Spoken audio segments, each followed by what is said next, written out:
উফ শিট, রাস্তার মাঝখানে গাড়িটা থেমে গেল। রাস্তার মাঝে দাঁড়িয়ে আছি, কোনো গাড়ি বা বাস পাই কিনা দেখি, তাহলে ওখানে উঠি, বাকি পথটা চলে যাব। যদি জানতাম এমন কিছু হবে তাহলে আরও একটা গাড়ি আনতে বলতাম। ও, আপনারা কিছু বুঝতে পারছেন না তো? বুঝিয়ে বলছি। আমার নাম হচ্ছে নীল আহমেদ রুদ্র, মা বাবার একমাত্র ছেলে। বাসায় আমার একটা ছোট বোন আছে। আমার বাবা এই শহরের সবথেকে প্রভাবশালীদের মধ্যে একজন। আমি একটু সিলেট আসছিলাম আমার ফুপুর বাসায়, কিন্তু যাওয়ার সময় গাড়িটা খারাপ হয়ে যায়। গাড়ি থেকে নামার সময় ফোনটাও কোথাও পড়ে যায়। তা বলতে পারি না, নিজের জামা কাপড়গুলো ময়লা হয়ে যায়। আশেপাশে একটা টেপ দেখে ওখান থেকে পরিষ্কার করে নেই। প্রায় আধা ঘন্টা হয়েছে দাঁড়িয়ে আছি, এখনো কোনো গাড়ি আসছে না। এদিকে তেমনটা গাড়ি চলে না। আরও প্রায় 1.5 ঘন্টা দাঁড়িয়ে থাকার পরে একটা বাস দেখতে পাই। তখন বাসটা থামিয়ে ওটাতে উঠে পড়ি। বাসে উঠে দেখি কোনো সিট খালি নেই। পাশে একটা মেয়ে বসে আছে, তার পাশে একটা ফাঁকা সিট আছে। আমি গিয়ে ওখানে বসে পড়ি। আমি সিটে বসতেই মেয়েটা বলে উঠল, এ কি, আপনি এই সিটে বসেছেন কেন? পেছনে যান। এত সময় মেয়েটার দিকে খেয়াল করিনি। মেয়েটাকে ভালোভাবে তাকিয়ে দেখলাম, চোখে মোটা ফ্রেমের চশমা, ফর্সা মুখে, ঠোঁটের নিচে একটা তিল আছে। তখন আমি বললাম, কেন পিছনে বসবো? সিট কি আপনার? সিট না, কিন্তু একটা মেয়ের পাশে বসার আগে অনুমতি নিতে হয়, সেটাও কি জানেন না? দেখেন, আমার এখন অনেক খিদে পেয়েছে, বেশি কথা বললে কিন্তু আপনাকেই খেয়ে ফেলবো। মেয়েটা কোনো কথা বলল না। খেয়াল করলাম মেয়েটা চুপ করে বই পড়ছে আর মুখে কলম লাগিয়ে কি যেন ভাবছে। আল্লাহ, তুমি শেষ ভরসা। অনেক কষ্ট করে এবার ঢাকায় ভালো একটা কলেজে ইন্টারভিউ এর জন্য যাচ্ছি। চাকরিটা যেভাবেই হোক দিও। জানি মিথ্যা আশা নিয়ে কোনো লাভ হবে না, কারণ এই দুনিয়ায় মামা চাচা আর টাকা না থাকলে কেউ কোনো চাকরি দেয় না। কিন্তু কি করব, আমি যে অনাথ। ছোটবেলায় খালা অনেক কষ্ট করে মানুষ করে, এরপর খালা মারা যাওয়ার পর নিজে কাজ করে পড়ালেখাটা শেষ করি। মেয়েটা কি জানি ভাবছিল।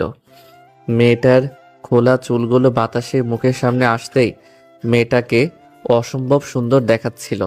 এই প্রথম কোনো মেয়ের এমন রূপে আমি পড়ে যাই।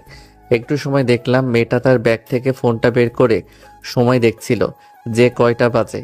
মেয়েটার ফোন বের করতে আমার মনে হলো আমি তো গাড়িটা বাইরে রেখেছি, তাছাড়া আম্মু অনেকগুলো কল দিচ্ছে। তখন আমি মেয়েটাকে বললাম, আচ্ছা আপনার ফোনটা একটু দেন তো, আমি একটা কল করব। আমার ফোন নেই, আমার ফোনে কোনো টাকা নেই। এমন কিপটামি করছেন কেন? আমার ফোনটা হারিয়ে গেছে, তাই তো একটা কল দিব। দেখুন, আমার ফোনে সত্যিই ব্যালেন্স নেই, মাত্র 100 টাকা আছে। আরে চলবে, সমস্যা নেই বলে মেয়েটার হাত থেকে ফোনটা কেড়ে নিয়ে কল করলাম আম্মুকে। আম্মুর সাথে প্রায় 10 মিনিট কথা বলার পরে এরপরে আমার বন্ধু আকাশকে কল করি। আকাশের সাথে সব কিছু খুলে বলি। হায় রে, আমার টাকা সবগুলো শেষ করে দিল শয়তান ছেলেটা। কে বলেছে নীলা তোকে ছেলেটাকে ফোনটা দেওয়ার জন্য? ছেলেটা তো চোরও হতে পারে। এই, আপনি আমার ফোনটা দেন, এখনই আমার ফোনটা দেন। আমার ফোনের সব টাকা শেষ করে দিলেন।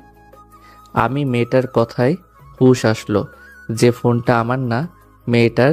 আমি তো মেয়েটার সব টাকা অলরেডি শেষ করে দিলাম। তাই আকাশকে বললাম মেয়েটার ফোনে রিচার্জ করে দেওয়ার জন্য 500 টাকা। মেয়েটা মুখ গোমড়া করে ওই দিকে তাকিয়ে রইল। তখন আমি মেয়েটাকে বললাম, আপনার চুলগুলো কি সুন্দর, আপনার হাতের ঘড়িটাও কিন্তু আপনাকে মানিয়েছে, আপনার চশমাটাও অনেক সুন্দর। ধন্যবাদ ভাইয়া। ভাইয়া কথাটা বলা মাত্রই আমার রাগ হলো। তখন আমি মেয়েটাকে বললাম, দেখুন এত কিছু সুন্দর, এরপর আপনি এগুলো পরার পরও আপনাকে মানাচ্ছে না, কেমন জানি পেতনির মতো লাগছে। দেখলাম মেয়েটা ফুলে লাল হয়ে গেছে পেতনি কথাটা শুনে। বলেন বলেন আরও, ভাইয়া বলেন, তাহলে তো এসব কথা শুনবেনই। আমার আপনার সাথে কোনো কথা নেই, আপনি এমনিতেই আমার সব টাকা শেষ করে দিয়েছেন। সমস্যা নেই, আমি আমার বন্ধুকে বলেছি আপনাকে রিসার্চ করে দিবে। দেখুন, আমি আপনাদের মতো বড়লোক নই যে এত টাকা নিয়ে ফোনের মধ্যে রাখবো। আর আমার এমন কথা বলার কোনো মানুষ নেই যে আমি একাই করব। আমার রিচার্জ করে দেওয়ার কোনো প্রয়োজন নেই। যাক, একটা বিষয় তো ক্লিয়ার হয়ে গেল যে মেয়েটার কোনো বয়ফ্রেন্ড বা স্বামী নেই। আর দেখে বোঝা যাচ্ছে মেয়েটা আমার থেকে 1 হতে 1.5 বছরের বড় হবে। এরপরে মেয়েটা আমার সাথে আর কোনো কথা বলেনি, আমিও মেয়েটার সাথে কোনো কথা বলিনি। প্রায় 2 ঘন্টা পরে ঢাকায় এসে পৌঁছাই। এর মধ্যে আমি বাসে ঘুমিয়ে পড়েছিলাম। মেয়েটা কোথায় নেমে গেছে তাও দেখিনি। মেয়েটার নাম্বারটা আকাশের ফোনে আছে, তাই চিন্তা না করে গাড়ি থেকে নেমে আব্বুকে কল দেই। তারপর আব্বুর গাড়ি করে বাসায় চলে আসি। বাসায় আসতেই আম্মু বলে উঠল, কিরে নীল, তোর আসতে দেরি হলো কেন? আম্মুকে সবকিছু খুলে বলি। এরপর দেখি নিচ থেকে আমার ছোট বোন আসে। আসার পরে বলে, ভাইয়া তুই আমার জন্য কি নিয়ে আসছিস? আমি তোর জন্য কি আনবো রে? তুই তো ডাইনি, সকালে আবার ঘুম নষ্ট করার দায়িত্ব তোর থাকে। যা, তোর সাথে কথা নেই, তুই আমার সাথে আর কথা বলবি না। আরে আমার পিচ্চি বোনটা বুঝি রাগ করেছে। এই দেখ, তোর জন্য আমি অনেক খেলনা এনেছি। ওয়াও ভাইয়া, থ্যাংক ইউ ভাইয়া। পিচ্চি উপরে চলে যাই। আমি কিছুক্ষণ আম্মুর সাথে কথা বলে আমার রুমে চলে যাই।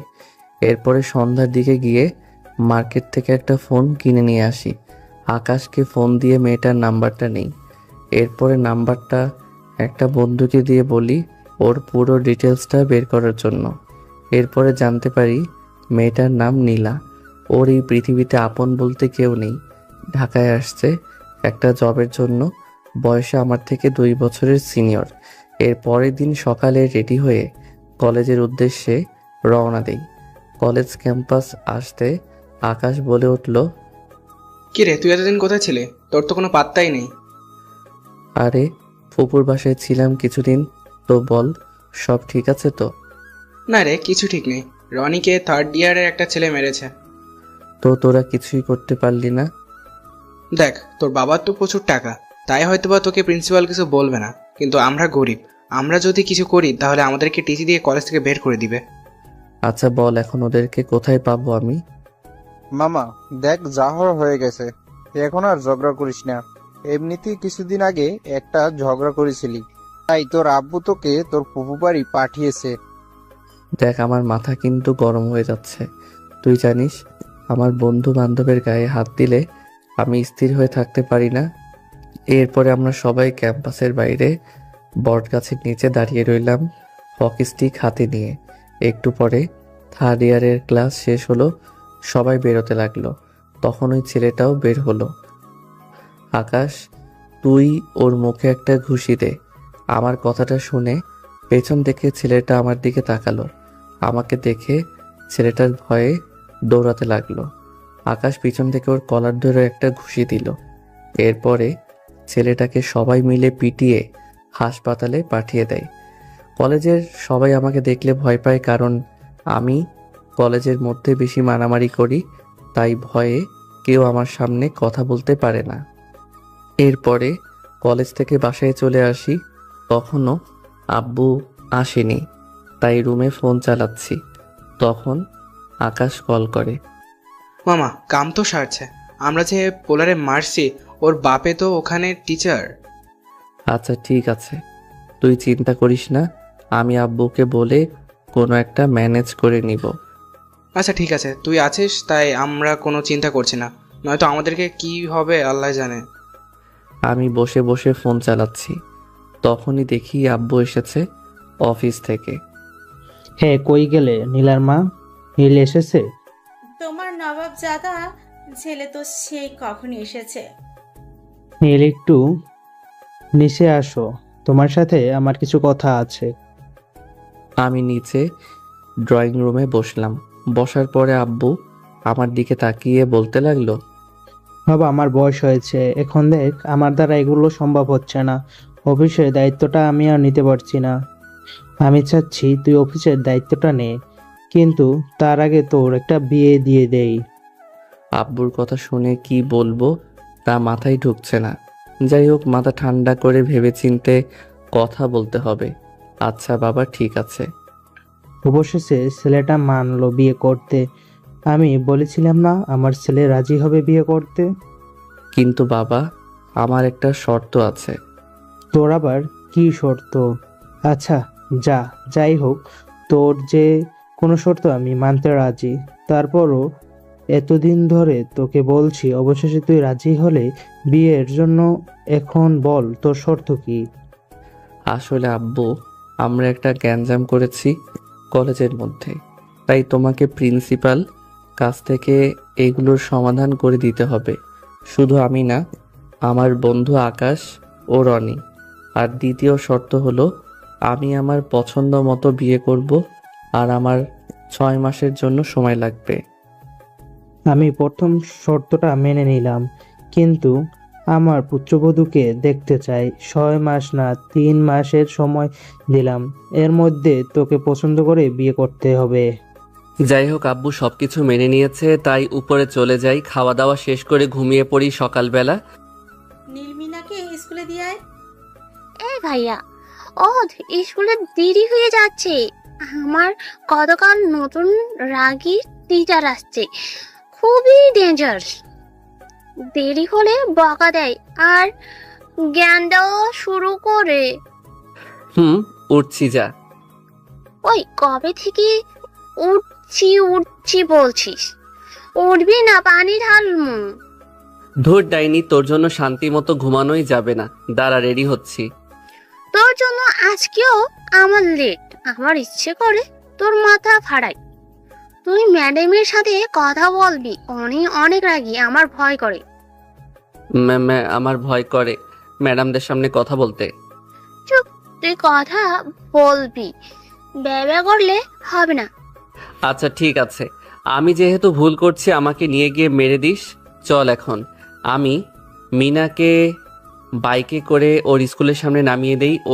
এরপর মিনা বলে, ওই চল, টিচার এর কাছে দেরি হওয়ার কারণ বলবি। কি করার, বাধ্য হয়ে যাওয়া লাগছে। এমনিতেই টিচারদেরকে ভয় পাই। এরপর মাথা নিচু করে দাঁড়িয়ে আছি, তখন ম্যাম মিনাকে বকা দিতে লাগলো। মিনা, তুমি গতকাল দেরি করেছো। গতকাল আমার ফার্স্ট ক্লাস ছিল, তাই কিছু বলিনি। তাই বলে যে প্রতিদিন দেরি করবে তা কিভাবে? ম্যাডাম, আমার কোনো দোষ নেই, সব দোষ আমার ভাইয়ের। ও ঘুম থেকে দেরিতে উঠে আর বকা শুনতে হয় আমায়। আপনি কেমন ভাই, এমন কেয়ারলেস কেন? আমি ম্যাডামের দিকে তাকাতেই অবাক হলাম, কারণ ও আর কেউ না, নীলা, যার সাথে আমার প্রথম বাসে দেখা হয়েছিল, আমার ক্রাশ। আপনি? সেই জন্যই তো আপনার বোন এরকম অবস্থা। যার ভাই এমন বখাটে, তার বোনকে কিভাবে ঠিক সময় আনবে? দেখুন, আপনি কিন্তু অপমান করছেন। এই ছেলে, তুমি কিসে পড়ো? মানে কি বলছো শুনো নাই? ইয়ারি। সেকেন্ড ইয়ারে হয়েছে বোঝা। তুমি আমার 2 বছরের ছোট। তো কি হয়েছে? আপনার বোনকে সময় মতো নিয়ে আসবেন, কথাটা যেন মনে থাকে। আর আমাকে ম্যাম ডাকবেন, কারণ কিছুদিন পর আপনার কলেজে টিচার হব আমি। ম্যাম, আপনি ভাইয়াকে যা দিয়েছেন না, ভাইয়া কখনো এমন কাউকে ভয় পায় না, শুধু আপনাকে ভয় পেয়েছে। এমন ছেলেদের ঠিক করার টেকনিক আমার জানা আছে। এখন পড়তে বসো। শালার মেয়েটাকে দেখলে কেন জানি না আমার বুকের ভিতরে শব্দ করে। একটু পর আকাশ কল করে। মামা, ওই টিচার ওর ছেলেকে তো প্রিন্সিপাল বের করে দিয়েছে। আব্বুকে বলেছিলাম। এরপরে আকাশকে সবকিছু খুলে বলি, তখন আকাশ বলে, তুই মাঠে আয়, আমরা সবাই ওখানে বসে আছি। আমি গিয়ে দেখি আকাশ ও রনি ওখানে বসে আছে। তখন রনি বলে, মামা, তোর ক্রাশ কিন্তু ইন্টারভিউ দিতে আসছিল, কিন্তু স্যার মনে হয় অন্য কাউকে নেবে। কারণ শুনেছি যাকে ঢুকাবে সে নাকি স্যারকে 10 লাখ টাকা দিতেছে। দাঁড়া, এখনই হচ্ছে। এরপর হেড অফিসে কল দিয়ে ভয় দেখে নীলা চাকরিটা কনফার্ম করে দেই।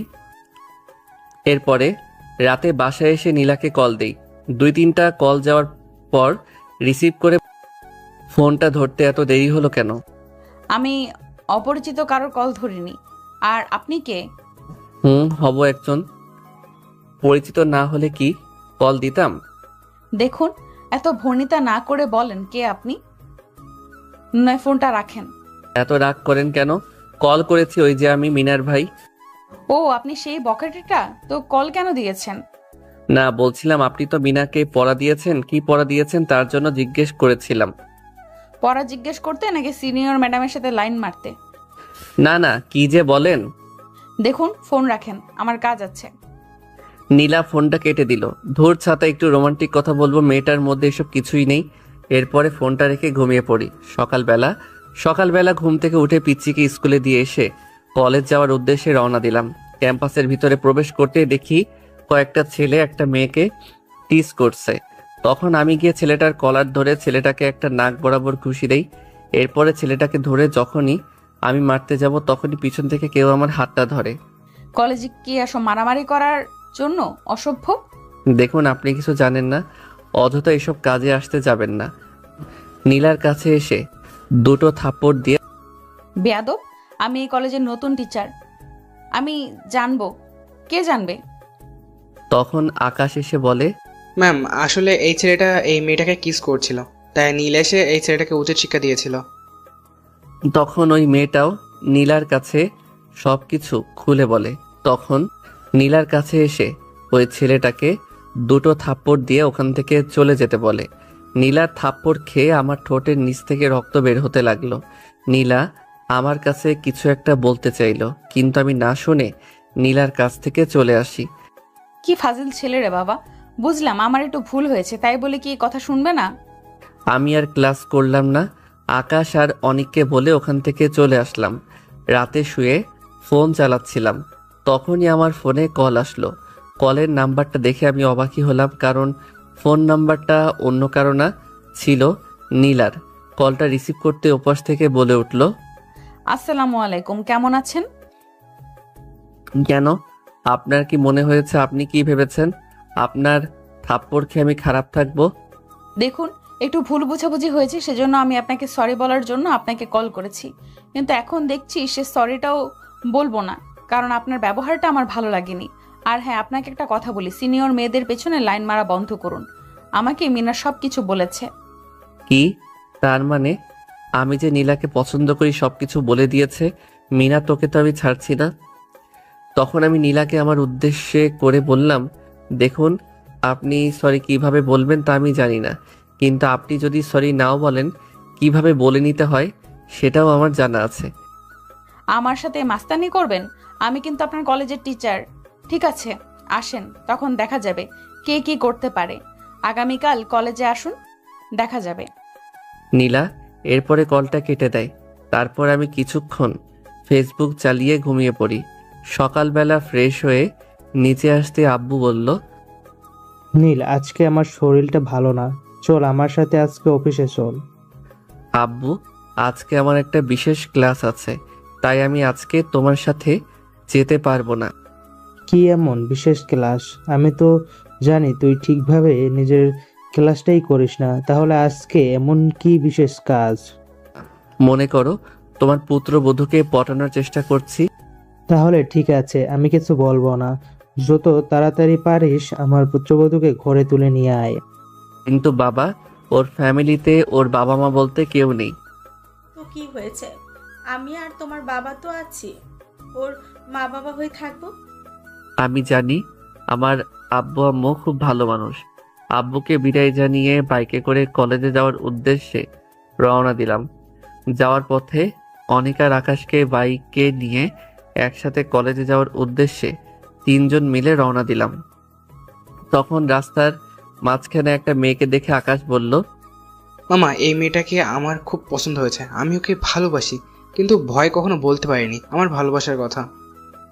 আমি বাইক থামিয়ে পাশের দোকান থেকে একটা গোলাপ ফুল নিয়ে আকাশকে বললাম, যা এখনই মেয়েটাকে গিয়ে প্রপোজ কর। মামা, আমার খুব ভয় করছে, যদি মেয়েটা আমার গালে দুইটা উত্তম মাধ্যম বসিয়ে দেয় তখন কি করব? আমি বললাম, দেখ, আমি যেভাবে বলছি ঠিক সেভাবে প্রপোজ কর, দেখবি মেয়েটা রাজি হতে বাধ্য হবে। এরপরে আকাশকে প্রপোজ করার ব্যাপারটা সুন্দর করে বুঝিয়ে দিলাম। এরপরে আকাশ মেয়েটার কাছে গিয়ে হাঁটু গেড়ে বলতে লাগলো, স্বপ্ন দিয়ে আঁকি আমি সুখের সীমানা, হৃদয় দিয়ে খুঁজি মনের ঠিকানা, ছায়ার মতো থাকবো আমি তোমার পাশে, যদি একটু ঠাঁই দাও তোমার হৃদয়ের মাঝারে। ভালোবাসি প্রিয়, বড্ড ভালোবাসি তোমায়। এরপর খেয়াল করলাম মেয়েটা আকাশকে জড়িয়ে ধরে। তারপর আকাশের সাথে অনেক সময় ধরে কথা বলে দুজন। আর আমি আর অনেক তো শালার বডিগার্ডের মতো দাঁড়িয়ে আছি। তুই এটা কোন কাম করলি? এখন তো বরবাদ শালা। মেয়ে মানুষ পেয়ে ভুলে গেছিস? আরে ও আমাকে মেয়েটার কথা অনেক আগে বলেছে, কিন্তু আমি সিরিয়াসলি নেই নাই। কিন্তু ও পরে বলেছে সত্যি ওই মেয়েটাকে পছন্দ করে, তাই দুজনকে এক করে দিলাম। ওরটা তো করে দিলি, তোরটা কি হবে? আমারটার কি তোদের আজ দেখাবো। আমারটা কি জিনিস দেখেছিস, চিনিস নাই? এর মধ্যে আকাশ চলে আসে। কি মামা, তাহলে তো সব হয়ে গেছে তাই না? থ্যাঙ্কস মামা, তোরা ছাড়া হয়তো আর কখন ওরে আমি আমার মনের কথা বলতে পারতাম না। ঠিক আছে, পরে পিরিত করিস, এখন ক্লাসে চল। মামা কাহিনী কি, আজ এত তাড়াতাড়ি ক্লাসে যাবি? আরে তোদের ভাবির ক্লাস একটু পর। কিছু সময় পর কলেজে আসি, এসে দেখি নীলা ক্লাস নিচ্ছে। আমি ভিতরে প্রবেশ করতেই নীলা বলল, কয়টা বাজে? এখন কি ক্লাসের সময়? না মানে না মানে কি? বের হও ক্লাস থেকে। দেখেন আজকে তো দেরি হয়েছে, আর আমরা সব সময় এমন সময় আসি। আমার ক্লাসে দেরি পছন্দ না, তাই তোমরা বাইরে গিয়ে দাঁড়াও। জানি রাতের কথার প্রতিশোধ নিচ্ছে, তাই কিছু বললাম না। আকাশ অনেক সহকারে ক্লাস থেকে চলে আসি। তখন আকাশ বলে, ভাই রে ভাই, মায়াটা কি ডেঞ্জারাস, ওর চোখের দেখলেই আমার ভয় লাগে। তুই জানিস কেউ? মনে হয় যেভাবে বলছিস তুই ম্যামের বয়ফ্রেন্ড। হ্যাঁ, ক্লাসে ওই রাগী মেয়েটাই হচ্ছে নীলা। কি ভাই, আমি তোর সাথে নাই, কখন যে কি করে তা বলা যায় না। হুম ভাই, বেঁচে গেছে। এমন রাগী একটা মেয়েকে তোর পছন্দ করতে হলো। মানলাম মেয়েটা সিনিয়র। প্রেমে পড়ে গেছি, কি করব বল। প্রথম দেখায় যে এমন করে নিব বুঝতে পারিনি। আমি আকাশ ও অনিককে বিদায় জানিয়ে আব্বুর অফিসে যাই। অফিসে গিয়ে ম্যানেজার থেকে চেক বই নিয়ে 20,000 টাকা লিখে আব্বুর কাছে যাই। আব্বু সাইন করো। কি জন্য টাকা? গত সপ্তাহে তো 50,000 নিলি। এর জন্য তো আমি কার্ডটা সাথে করে নিয়ে আসি। তোর বিশ্বাস নেই? আব্বু টাকাটা লাগবে। তোর তো কোনো প্রয়োজনে টাকা নিস না, শুধু আজে বাজে জিনিস নিয়ে নষ্ট করিস। না আব্বু, টাকাটা লাগবো আমার, প্লিজ দাও না। আচ্ছা আচ্ছা ঠিক আছে, দিচ্ছি। আমার কাছে ক্যাশ আছে, নিয়ে যা। আব্বু টাকা দিল। অফিস থেকে চলে যাই একটা শপিং মলে। নীলার জন্য একটা সুন্দর দেখে ড্রেস পছন্দ করি। এরপরে ড্রেসটা নিয়ে বাসায় চলে আসি। আজকে একটু সকাল সকাল ঘুম থেকে উঠে গেছি। ঘড়িটা হাত দিয়ে দেখি পুরাই মাথা নষ্ট, কারণ আমি আজকে সব দিনের চেয়ে আগে উঠে গেছি। কারণটা কি বুঝতে পারলাম না। ভাবলাম সকালে ঘুম থেকে উঠে গেছি যেহেতু, তাহলে গোসলটা করে নেই। এটা ভেবে ওয়াশরুমে চলে যাই। ওয়াশরুম থেকে বের হয়ে টাওয়েল জড়ানো অবস্থায় লুঙ্গি ড্যান্স করছি আর হানি সিংয়ের গান গাইতেছি। তখনই কেউ একজন আমার রুমের দরজা খুলে আমার রুমে এসেই চিৎকার দেয়। আ আমি নীলাকে আচমকা দেখে বলে উঠি, তো তুমি এখানে কেন? না সরি, মানে আপনি এখানে কেন?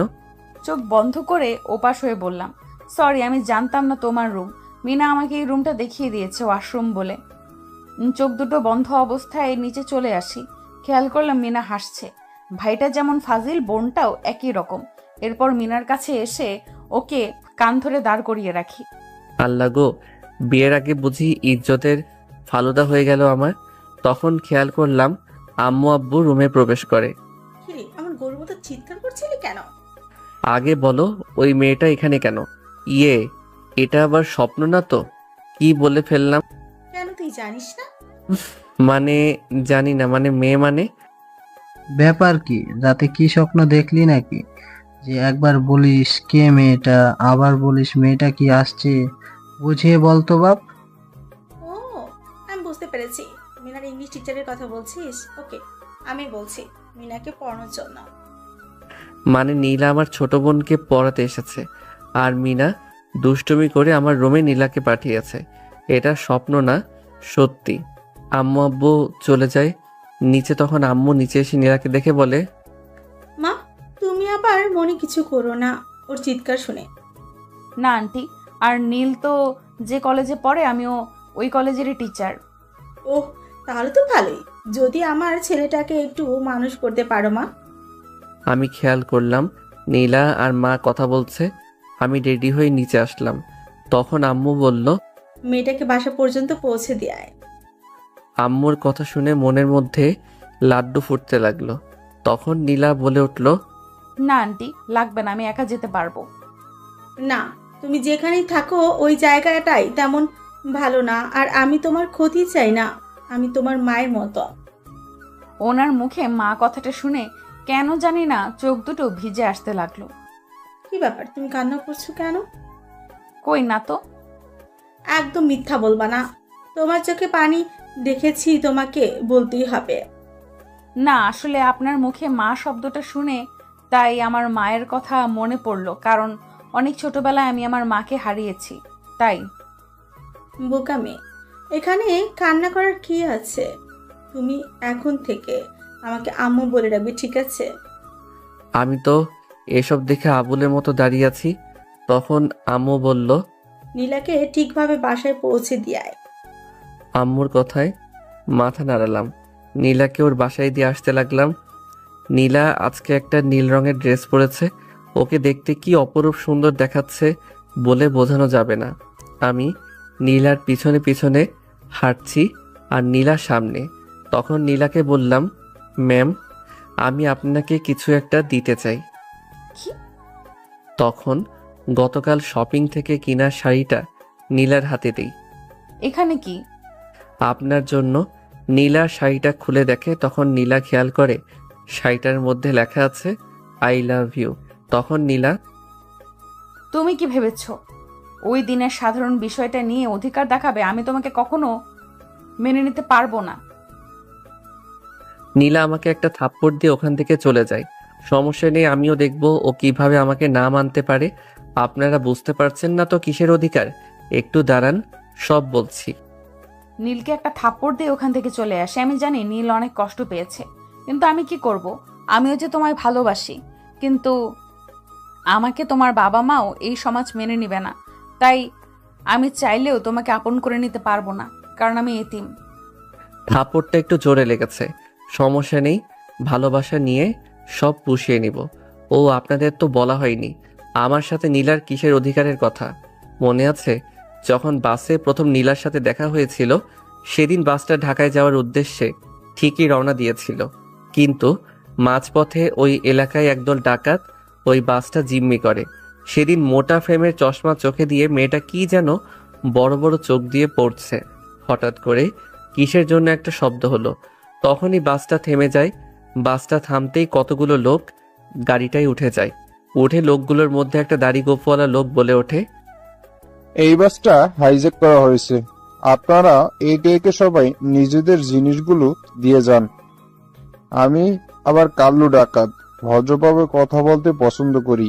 কিছু থেকে কিছু হলে কিন্তু বিনা টিকিটে উপরে পাঠিয়ে দেব।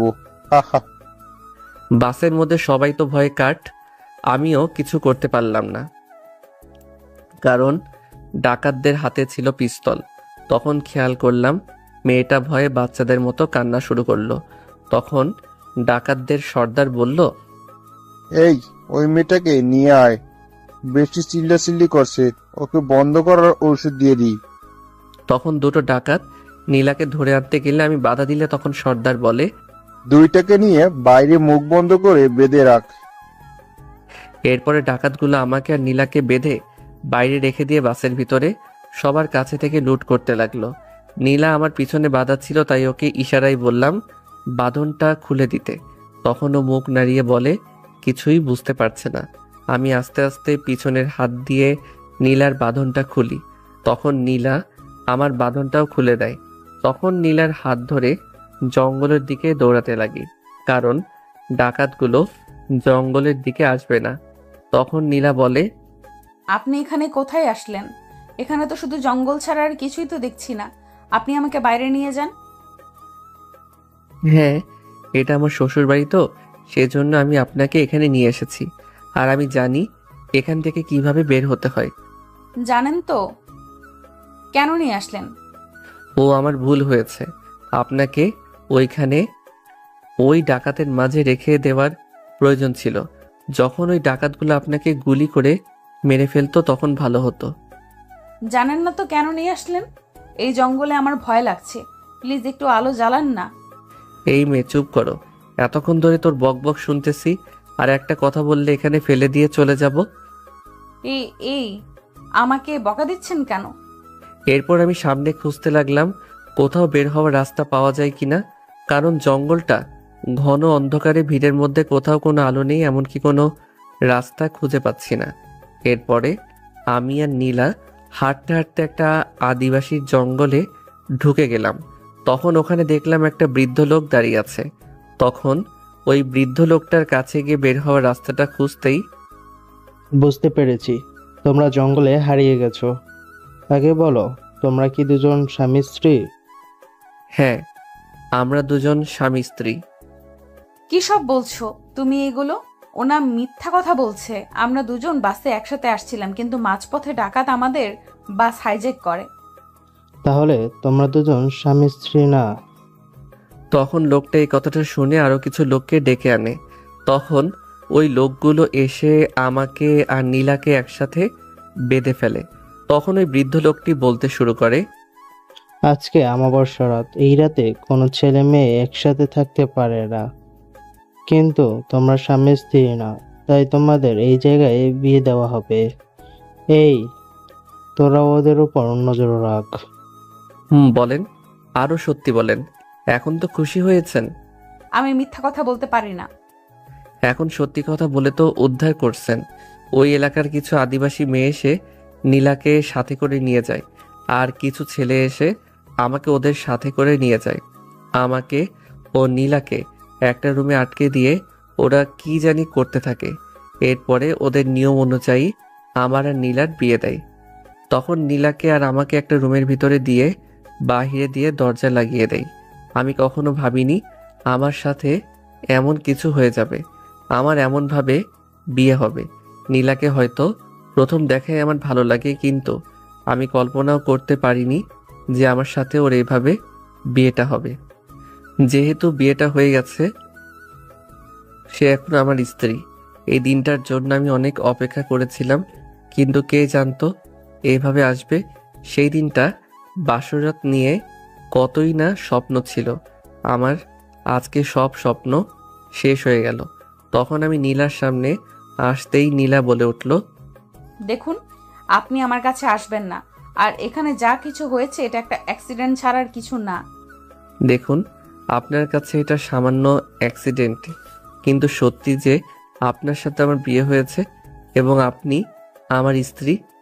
দেখুন, আপনি আমার কাছে স্বামীর অধিকার নিয়ে আসবেন না। এটা শুধু একটা অ্যাক্সিডেন্ট ছাড়ার কিছু না। আমি আর কিছু বললাম না। রাতে মেঝেতে শুয়ে পড়লাম। সকালে ওই বৃদ্ধ লোকটি, তোমাদের দুজনকে কিন্তু একসাথে খুব সুন্দর দেখায়। আমি আশাবাদ করি তোমরা দুজন সবসময় সুখে থেকো। এরপর বৃদ্ধ লোকটা শহরের রাস্তা দেখিয়ে দেয়। তখন আমি আর নীলা ওখান থেকে চলে আসি। আপনারা তো পরের কাহিনী জানিনি কি হয়েছে, কিন্তু নীলা আমাকে ওই ঘটনার জন্য কিছুতেই মানতে রাজি নেই। এরপর বাসায় চলে আসি। মিনাকে স্কুলে দিয়ে এসে কলেজে যাওয়ার উদ্দেশ্যে রওনা দিই। কলেজ ক্যাম্পাস এসে দেখি আকাশ ও অনিক বটগাছের নিচে বসে আছে। কি মামা, তোমার তো খবর নাই, আজকাল তো দেখি অনেক বেশি প্রেম করো। তা তো করবেই, ম্যামের ক্রাশ বলে কথা।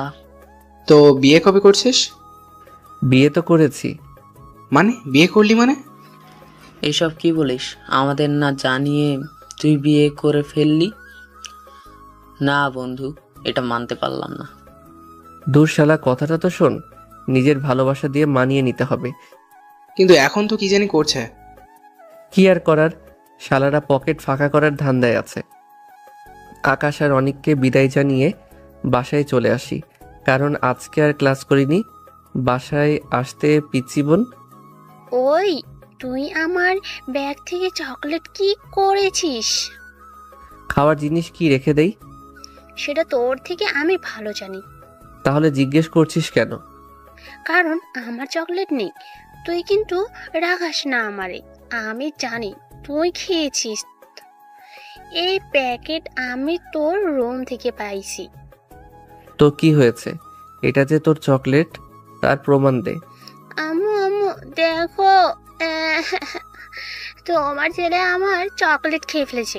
কিরে ভাই বোন দুটো আবার টম জেরির মতন শুরু করলি? ওরা তো একটু থামে, তোদের তো তাও হয় না। হয়েছে কি বল? তোমার ছেলে আমার ব্যাগ থেকে চকলেট চুরি করে খাইছে। আম্মু, মিথ্যা কথা কই এই পেতনি? আমার সব জানা আছে। এখন শোন, তুই ওর জন্য এক প্যাকেট চকলেট নিয়ে আসবি। হইছে, খেলাম দুটো, আনতে হবে এক বক্স। মামা বাড়ির আবদার। আম্মু তাহলে তোমাকে ভাইয়া আর ম্যামের সিগারেট কথাটা বলতে হয়। মিনার মুখ চেপে ধরে বললাম, চুপ কর বোন, যা লাগে দিমো, মুখ খুলিস না এখন। কিরে কি বলতে চাইলি? আর ওর মুখ ধরে রাখছিস কেন? আম্মু কিছু না, তুমি যাও, আমি এনে দিব, ওকে? আম্মু রান্নাঘরে চলে যায়। ওই ছাড় কুত্তা, আমি আম্মুকে সব বলে দেব। না বোন, প্লিজ বলিস না, যা, তোর জন্য আমি চকলেট নিয়ে আনবো। সত্যি তো, না হলে কিন্তু। সত্যি বললাম তো। ডাইনিটাকে কোনো প্রকার থামানো গেল। রাতে খাওয়া দাওয়া করে শুয়ে আছি, তখনই অচেনা একটা নাম্বার থেকে কল আসে।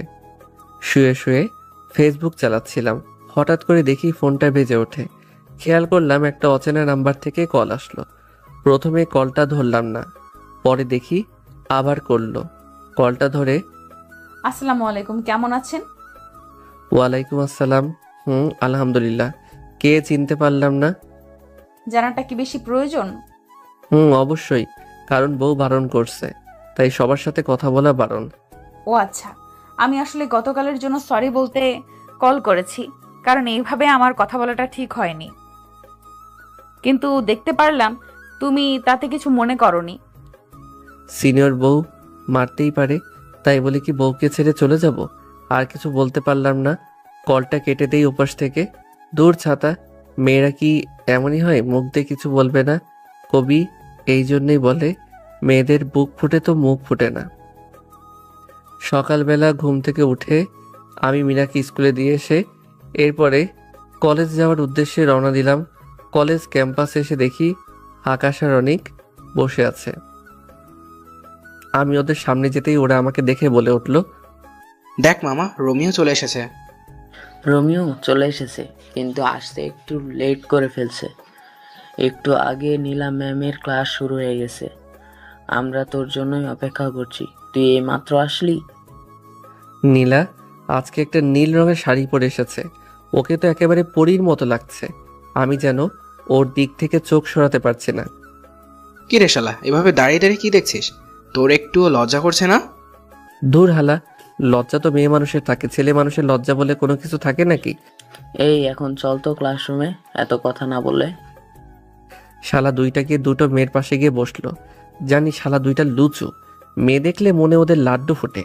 আমি পিছনের একটা বেঞ্চে বসতেই পাশের একটা মেয়ে সামনের সিট থেকে আমার পাশে এসে বসে। খেয়াল করলাম এটা নেহা। নেহা এসে আমার পাশে বসে বলে ওঠে, কি ব্যাপার নীল, তোমাকে তো খুঁজেই পাওয়া যায় না। গত 1 মাস ধরে তো ক্লাসেও দেখিনি। আসলে একটু ফুপুর বাসায় গিয়েছিলাম। ও, তোমাকে আমি কত খুঁজেছি, কিন্তু ওরা কেউ বলতে পারেনি তোমার কথা। কেন বলো তো? নেহা কিছু একটা বলতে যাবে, তখনই খেয়াল করি নীলা রেগে ওঠে। নেহার দিকে রাগি চোখে তাকিয়ে বলে ওঠে, এই মেয়ে, তুমি না সামনে ছিলে, এখন ওই সিটে কেন গেলে? এখানে কি পড়াশোনা করতে এসেছো না প্রেম করতে? যাও ওই সিটে গিয়ে বসো। খেয়াল করলাম নীলা ম্যাম তো রেগে একদম আগুনের মতো হয়ে গেছে। ওনার মুখটা লাল বর্ণ ধারণ করেছে। দেখলাম নীলা রেগে আমার কাছে এসে বলে, এই দাঁড়াও। পিছনে তাকিয়ে দেখি অন্য কাউকে বলছে কিনা। তখন নীলা আবার বলে ওঠে, হ্যাঁ তোমাকে বলছি, দাঁড়াও। গত মাসের যে ইংলিশ সাবজেক্টটা ছিল সেটা ক্লিয়ার করে উদাহরণ দিয়ে ইংলিশে বলো। জি ম্যাম, আসলে বাংলাতে বললে ভালো হয় না। আসলে আমি সব বিষয় ভালো পারি, কিন্তু নীলার সামনে প্রকাশ করিনি। আকাশ সহ সবাই হা করে তাকিয়ে রয়েছে, কারণ আমি হচ্ছি ক্লাসের টপ। কিন্তু ক্লাসের টপের নামটাই রুদ্র দেয়া আছে। তাই নীলা আমাকে চিনতে পারেনি। তখন নীলা বলে ওঠে, আমার বোঝা হয়ে গেছে তুমি কতটুকু পারো। কলেজে তো আসো পড়াশোনা করতে না, মেয়েদের সাথে প্রেম করতে, ভালোবাসার অভিনয় করতে। আমি ঠিকই বুঝতে পারলাম নেহা আমার সাথে এমন হেসে কথা বলার কারণে। নীলা এমন রেগে কথা বলছে। আসলে কবি বলেছে মেয়েরা তার সব জিনিস দিয়ে দিতে পারে, কিন্তু কখনো একটা নারী তার শখের পুরুষকে অন্যের হাতে দিতে বা দেখতে পারে না। এরপর নীলা আরো কিছু কথা বলে কলেজ থেকে বের হয়ে যায়। এরপরে আমিও ক্লাস থেকে বের হয়ে যাই। আমার সাথে সাথে আকাশও অনেক বের হয়ে যায়, তার সাথে নেহাও বের হয়। মামা, আজকে কিন্তু তোর মুখটা দেখার মতো ছিল। দূর শালা, এটা হচ্ছে রোমান্টিক শাসন, তোরা কি বুঝবি? ও ম্যাম, তাহলে তোকে ভালোবাসা দিয়েছে? একটু লজ্জা পেয়ে বললাম। তখন দেখি নেহা এসে বলল, নীল চলো না, আজ একসাথে কফি খাই, কফি শপে গিয়ে। না আসলে নেহা হয়েছে কি, বাসায় না আমার একটু কাজ আছে, তাই তাড়াতাড়ি বাড়ি যেতে হবে নেহার থেকে পিছু ছুটানোর জন্য। অনিকার আকাশকে বাই বলে ওখান থেকে গাড়ি পার্কের ওখানে চলে আসি। বাইকটা নিয়ে মেইন গেট দিয়ে বাড়ি যাওয়ার উদ্দেশ্যে রওনা দিলাম। একটু সামনে আসতে খেয়াল করলাম কতগুলো বাজে ছেলে একটা মেয়েকে ডিস্টার্ব করছে। একটু সামনে এগিয়ে যেতে দেখলাম নীলাকে ছেলেগুলো ডিস্টার্ব করছে আর আজে বাজে কথা বলতে লাগলো। আমার মাথা প্রচণ্ড পরিমাণ গরম হয়ে যায়। আমি বাইক থেকে নেমে ছেলেগুলোর সামনে যাই। ছেলেগুলোর মধ্যে একটা এসে আমার সামনে আসতেই চিনে যায় কে, তাই ছেলেগুলো ভয় পালাতে লাগলো। ওদের মধ্যে একটা ছেলেকে ধরে ফেলি। যখনই একটা ঘুষি দিতে যাব তখনই, কি করছেন আপনি? আপনি ওদেরকে মারবেন না প্লিজ, আমি মারামারি পছন্দ করি না। মারবো না কেন? ওদের সাহস কত বড় তোমাকে দেখে টিচ করে, তোদেরকে বলছি।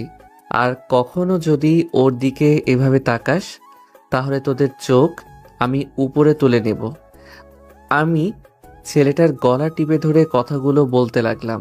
ছেলেটার শ্বাস বন্ধ হয়ে যাচ্ছিল। তখন নীলা, প্লিজ ছাড়ুন, না হলে ও তো মারা যাবে এইভাবে গলা টিপে ধরলে। এরপরে ছেলেটাকে ছেড়ে দেই। বাইকে উঠে নীলাকে বলতে লাগি, বাইকে ওঠো, আমি তোমাকে বাসায় নামিয়ে দিচ্ছি। না লাগবে না, আমি একাই যেতে পারবো। তোমাকে আমি বাইকে উঠতে বলেছি। একটু রেগে কথাটা বললাম। আমার রাগ দেখে নীলা ভয়ে বাইকের দিকে আসতে লাগলো আর বিড়বিড় করে বলতে লাগলো, কি ফাজিল পোলারে, কত জোরে ধমক দেই, আমার ভয় করে না বুঝি? যাই হোক, আর যদিও না থাকতো কি যে হতো। আমি সবসময় আল্লাহর কাছে চেয়েছি আমার জীবনসঙ্গী যেন সবসময় আমার পাশে থাকে। মনে মনে কথাগুলো বলছি। এরপর নীলের বাইকে উঠে বসি। নীলা যেই বাসায় ভাড়া থাকে ওই বাসায় নিয়ে আসি। তখন বাড়িওয়ালা চাচা সামনে দাঁড়িয়েছিল। তখন বাড়িওয়ালা চাচা আমাকে আর নীলাকে দেখে বলে ওঠে, বাহ বাবা, ঠিক তো রং তামাশা করছো, কিন্তু আমার ভাড়ার কি হয়েছে? আজ কয় তারিখ? কবে দিবে ভাড়া? আসলে চাচা, আসল নকল আমাকে বুঝাতে এসো না, আমার টাকা লাগবে। নীলার সাথে লোকটা এমন খারাপভাবে কথা বলা দেখে আমার মাথা গরম হয়ে যায়, কিন্তু নীলার সামনে কিছু বলা যাবে না। তখন বাড়িওয়ালা আবার বলে, আমার মাসের শেষ তারিখে ভাড়া দেওয়ার কথা ছিল। আসলে চাচা, আমার বেতনটা পেলে আপনাকে দিয়ে দিব। কবে পাবে টাকা? আর কবে দিবে? টাকা যদি না দিতে পারো, বাইরে ছেলে না এনে আমাকে। আর কোনো কথা না বলতে দিয়ে একটা থাপ্পড় বসিয়ে দেই লোকটার মুখে। তোর এত বড় সাহস, তুই এই রফিক মোল্লার গায়ে হাত দিস? তোমাকে কে বলেছে ওনার গায়ে হাত তুলতে? আমি কিছু বলতে যাব তখনই আমাকে থামিয়ে দিয়ে বলতে লাগলো, প্লিজ তুমি আর আমাকে অশান্তির মধ্যে ফেলো না, আমি এমনিতেই টেনশনের মধ্যে আছি। ঠিক আছে, মনে থাকবে যেন। আমি কিছু বললাম না। বাইকটা নিয়ে সামনে চলে গেলাম। বাইকটা একটু সামনে রেখে পিছনের দেয়াল থেকে খেয়াল করলাম নীলা বাসায় চলে যায়। তখন সামনে থেকে গিয়ে বুড়োর কলারটা ধরি। এই তোর সাহস কম না, তুই আমার কলার ধরছিস? তুই জানিস আমি এই এলাকার যতগুলো বাড়ি আছে সবগুলোর বাড়ির মালিক। আমি তোকে ভালো করে চিনি, হয়তো তুই আমাকে চিনিস না। তুই যে বিল্ডারে কাজ করিস সে বিল্ডারের মালিকের নামটা তো ও তোর ঠিকই মনে আছে, তাই না? মানে তুই কি বলতে চাচ্ছিস? আমি তোকে কিছুই বলতে চাচ্ছি না, শুধু এতটুকু বলছি, তুই যে রফিক সাহেবের বিল্ডারে কাজ করিস আর সেই রফিক সাহেব আমাদের কোম্পানির ম্যানেজার। RN গ্রুপের নাম তো তুই শুনেছিস। তার মানে তুই কি বলতে চাস? তোকে আমি এটাই বোঝাতে চাচ্ছি যে RN কোম্পানির মালিক আমি নিজেই। তুই আমার সাথে মজা করছিস? আমি এসব হলে ভয় পেয়ে যাব। আর তুই যদি এই কোম্পানির মালিক হতি তাহলে এই ছোট লোক মেয়ের পিছনে তুই থাকতিস না।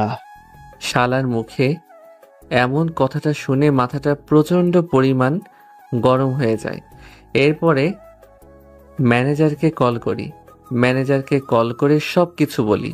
তখন লাউড স্পিকার দিয়ে লোকটার সামনে ধরি। তখন ম্যানেজার ওকে সব কথা বলে।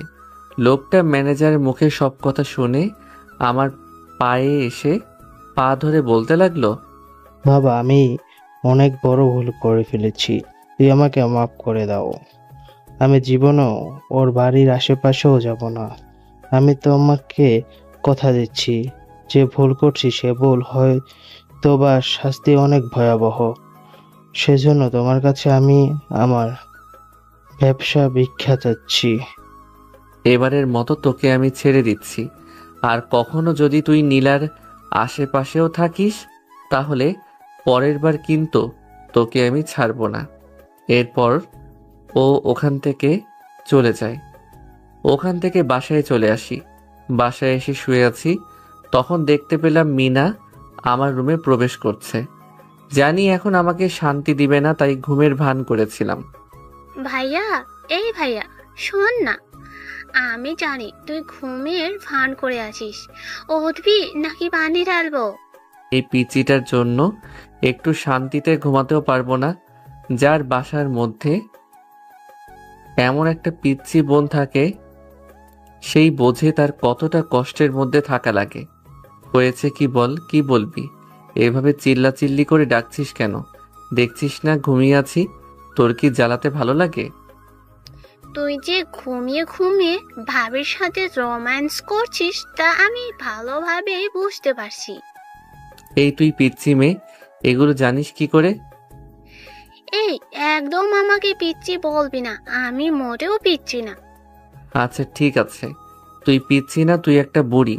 এখন বল কি হয়েছে? কিছু হয় নাই। তুই সকালে চকলেট আনার জন্য বললি, কই এনেছি? না মানে আসলে ভুলে গেছিলাম, আগামীকালকে নিয়ে আসি।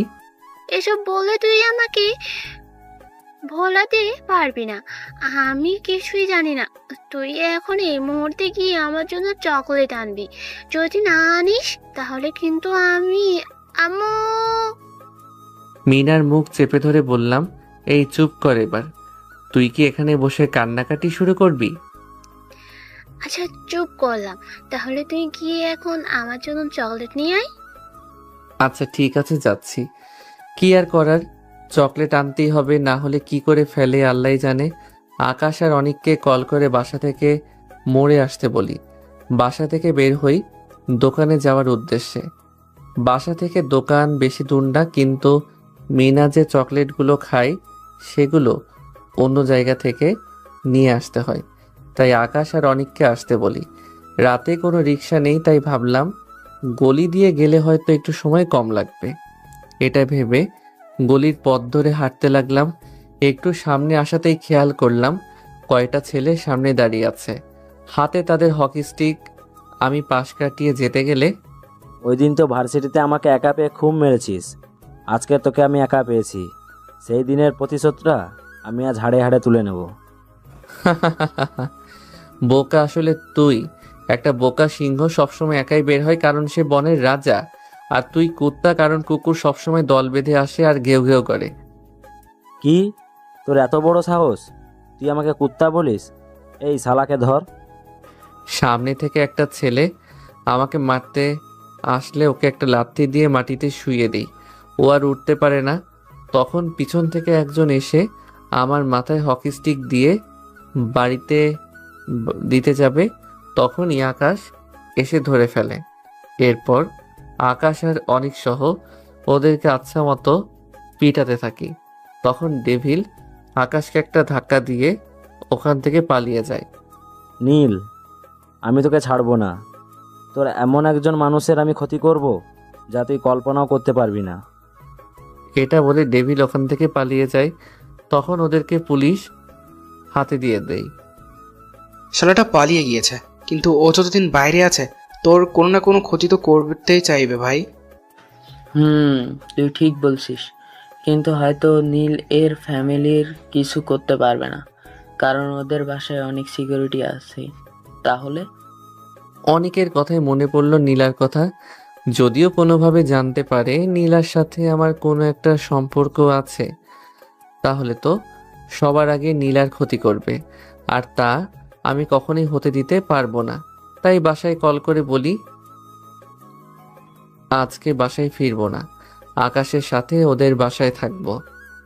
বুঝলাম না, কল করে বলেছে আজকে বাসায় আসবে না, হয়েছে কি কিছুই বলো না। কি হয়েছে আমেনা? আদরের ছেলে বাসায় আসবে না তাই বলো। কেন, কি হয়েছে? কোনো কিছু হলো নাকি? আমাকে তো তেমন কিছু বলেনি। ও আচ্ছা, আমি একটা কল করি, তখনই একটা কল আসে। কলটা ধরে যা শুনি আমার মুখ রেগে আগুন হয়ে যায়। কি হয়েছে? হঠাৎ করে এমন রেগে আছো কেন? নীল কে মারার চেষ্টা করছে কিছু ছেলে। বলো, ও এখন কি করে? কিছু হয়নি তো আমার ছেলের? ও তো মাত্র ফোন করেছে।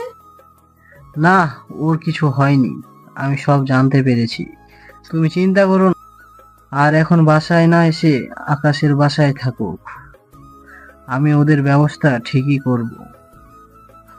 আকাশের কাছ থেকে ওর বাইকের চাবিটা নিয়ে আমি নীলার বাসায় যাওয়ার উদ্দেশ্যে রওনা দিলাম। কিছুক্ষণের মধ্যে নীলার বাসার সামনে এসে পৌঁছালাম। দেখলাম মেইন গেটটা বন্ধ আছে, তাই ভাবলাম কি করে ওর রুমে যাওয়া যায়।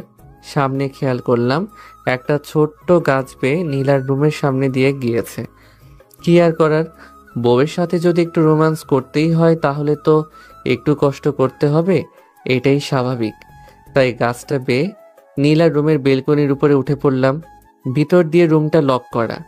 ওই বাড়িওয়ালার কাছ থেকে একটা ডুপ্লিকেট চাবি নিয়েছিলাম। ওই চাবিটা বের করে রুমের দরজাটা খুলে ভিতরে ঢুকি। ভিতরে ঢুকতেই কিসে যেন একটু ঘ্রাণ নাকে বাঁধতে লাগলো। খেয়াল করলাম নীলা রান্নাঘরে রান্না করছে। বাহ, আমার বউ পাখির হাতে তো জাদু আছে, খুব সুন্দর করে রান্না করতে পারে। ইস, ক্ষুধা লেগে গেছে, একটু শুয়ে বিশ্রাম করে নেই। বিছানার দিকে তাকিয়ে হা করে রইলাম, কারণ নীলা ওর বিছানা অনেক সুন্দর করে সাজিয়ে রেখেছে। আসলে ওর সাথে আমার এমন ব্যবহার করাটা উচিত হয়নি। ও তো আমার স্বামী হয়, সেজন্য হয়তো ওই কথাগুলো ও মানতে পারেনি। তাই তো এইসব ভাবছি আমি রুমে এসে অবাক হয়ে তাকিয়ে আছি, কারণ আমার সামনে নীল শুয়ে আছে। দূর, সব সময় এমন স্বপ্ন দেখি। আচ্ছা, তুমি কি সত্যি এখানে আছো নাকি আবারও স্বপ্ন দেখছি? কেন, রোজ রাতে কি তুমি আমাকে স্বপ্নে দেখো নাকি?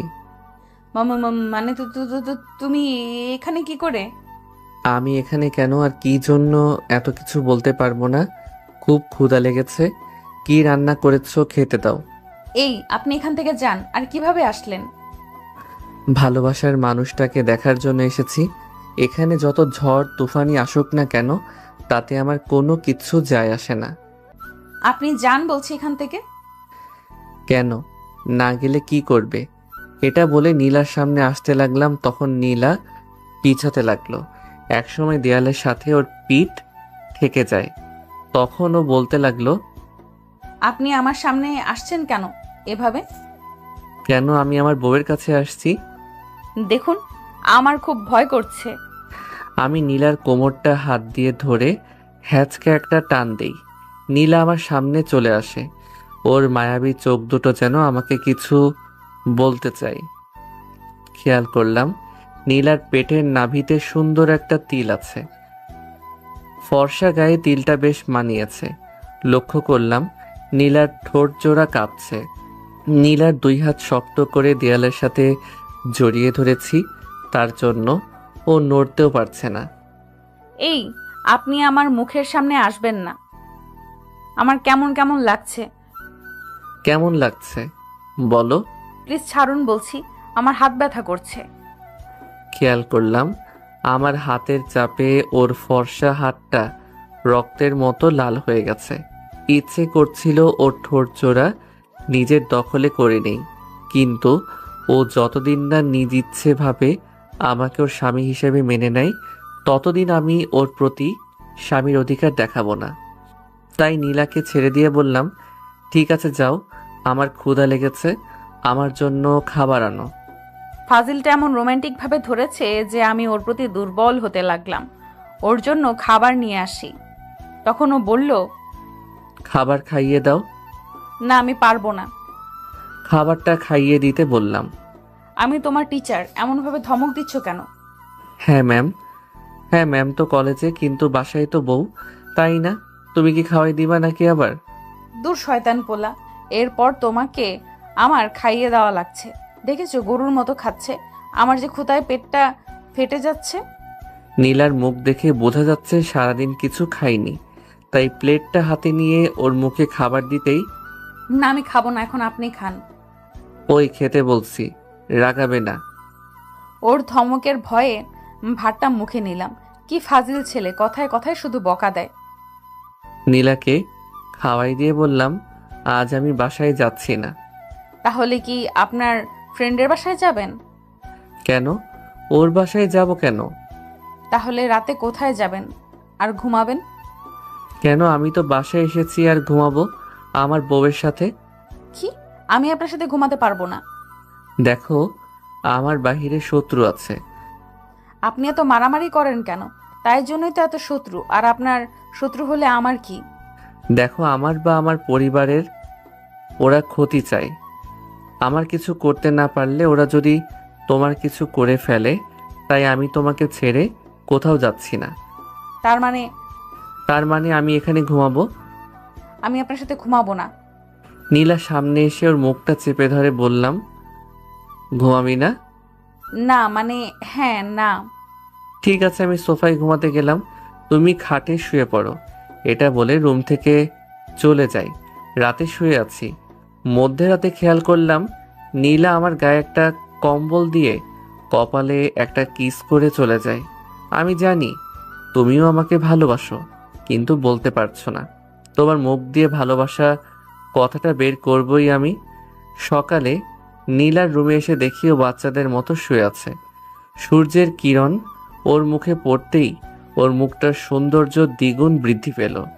আমি যেন ওর রূপে হারিয়ে যাই এক অজানা দেশে, যে দেশে শুধু কল্পনার সাগর। একটু পর সবাই ওঠার আগে বাসা থেকে চলে যাই কলেজের উদ্দেশ্যে। মাঝপথে লক্ষ্য করলাম নেহা কলেজের উদ্দেশ্যে যাচ্ছিল। তখন নেহা আমাকে দেখে হাত ইশারা করে ডাক দিয়ে বলল, নীল, বাইকটা থামাও, আমিও কলেজে যাচ্ছি। বাইকটা থামাতে নেহা বাইকে ওঠে। তখন নেহাকে নিয়ে ক্যাম্পাসে যেতে লাগলাম। তখন নেহা পিছন থেকে বলে উঠল, নীল, আমি তোমাকে কিছু একটা বলতে চাই। কি কথা বলো? এখানে না, কলেজে গিয়ে বলবো। কলেজে প্রবেশ করার সময় দেখতে পেলাম একটা ছেলে ফুল বিক্রি করছে। তখন নেহা বাইক থামাতে বলে। আমি বাইকটা থামাতেই নেহা গিয়ে ছেলেটার কাছ থেকে সবগুলো ফুল কিনে নেয়। আমি কিছু জিজ্ঞেস করলাম না। এই বিষয় নিয়ে নেহাকে নিয়ে কলেজে প্রবেশ করলাম। নীল, একটু ওই দিকটা আসবা, তোমাকে কিছু বলার আছে আমার। আমি নেহার কোনো কিছুই বুঝলাম না। হঠাৎ করে নেহার কি হয়েছে যে এমন করে বলছে, আর কি কথা যা সামনে বলা যাবে না। একেবারে কলেজ ক্যাম্পাসের পিছনে গিয়ে বলবে, তাও সবার সামনে না। তারপর আমি বাইকটা পার্কিংয়ে রেখে ক্যাম্পাসের পিছনে চলে যাই। আমি খেয়াল করি নেহা দাঁড়িয়ে আছে। আমি যেতে নেহা আমার সামনে হাঁটু গেড়ে ফুলগুলো সামনে বাড়িয়ে দিয়ে বলতে লাগলো, নীল, কিভাবে বলবো বুঝতে পারছি না। কী দিয়ে শুরু করব তাও জানি না। কিন্তু প্রথম যখন তোমাকে আমি কলেজে দেখেছিলাম তখন থেকে আমি তোমাকে ভালোবেসে ফেলি, কিন্তু ভালোবাসার কথাটা বলার মতো সেই শক্তিটা পাইনি, কারণ ভয় হতো যদি তুমি না করে দাও। সেজন্য তোমার সাথে প্রথম ফ্রেন্ডশিপ করি, যাতে তোমার কাছে থাকতে পারি। আমি তোমাকে অনেক বেশি ভালোবাসি। আমি নেহার এমন কাণ্ড দেখে হাঁ করে তাকিয়ে রইলাম। আমি কখনো কল্পনা করিনি নেহা আমাকে পছন্দ করে। এতটুকু জানি আকাশ নেহাকে প্রচণ্ড পরিমাণে ভালোবাসে, কিন্তু ভয়ে কিছু বলতে পারিনি। আজকে যদি আকাশ এসব দেখে ও অনেক কষ্ট পাবে। আমি এসব ভাবছি, তখনই নেহা বলে ওঠে, কি ভাবছো? সত্যি আমি তোমাকে ভালোবাসি। আমাকে ফিরিয়ে দিও না নীল, আমি তোমাকে অনেক ভালোবাসি। নেহা ওঠো। আসলে নেহা, সত্যি বলতে আমি কখনো তোমাকে এসব চোখে দেখিনি। সব সময় নিজের বন্ধু হিসেবে দেখেছি। আর বড় কথা, আমি ম্যারিড। আমার মুখে এই কথাটা শুনে নেহার চোখ জ্বলজ্বল করতে লাগলো। মনে হচ্ছে এখনই ওর চোখ দিয়ে পানি পড়বে। কি বলো তুমি এসব? কিন্তু আমি তো এসব কিছুই জানি না। তখন নেহাকে সব কিছু বলি, কিভাবে নীলার সাথে আমার কি হয়েছে। এরপরে নেহাকে বলি আকাশ ওকে অনেক ভালোবাসে। তখন নেহা চোখ মুছতে মুছতে ওখান থেকে চলে যায়। তখন পিছন থেকে আকাশ ডাক দেয়। কি রে নেহা, এভাবে কান্না করতে করতে চলে গেল কেন? তখন আকাশকে নেহার সাথে হয়ে যাওয়ার সব কথা খুলে বলি। তুই তো জানিস আমি কতটা ভালোবাসি নেহাকে। আমি নেহাকে বলেছি তোর কথা। এখন বলে কি হবে? ও তো তোকে ভালোবাসে, আমাকে না। তুই গিয়ে ওকে তোর কথাটা বল। এই সময় ওর একজন পাশে মানুষের প্রয়োজন। তুই ওর পাশে থাকলে ও তোকে মেনে নিবে। যাবো যদি। দূর শালা, যা। আচ্ছা, যাচ্ছি। এরপর আকাশকে জোর করে নেহার কাছে পাঠিয়ে দিয়ে শালাকে পাঠিয়েছে। আধা ঘন্টা হয়েছে, এখনো আসছে না। একটু পর খেয়াল করলাম শালা প্রায় আধা ঘন্টা পরে আমাদের কাছে এসেছে। মুখে দেখলাম হাসি লেগে আছে। তখন অনিক বলল, কি রে মামা, তোর তো মনে দেখি লাড্ডু ফুটতেছে, কাহিনী কি? না, বলবো না। কেন, কি হয়েছে?